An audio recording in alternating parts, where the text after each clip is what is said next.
Comment l'année fait au Fatima? Comment la race au Bibi Shadat? C'est Bibi Shadat. Namai na masimani mabotata. Nambaba. Ouais.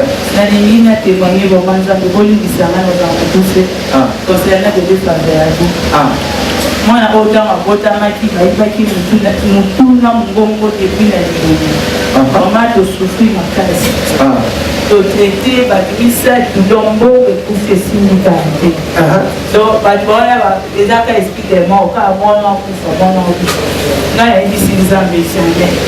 Nzambe oyo je suis assigné na esika pour na kufa. Nzambe mwana oyo kufa.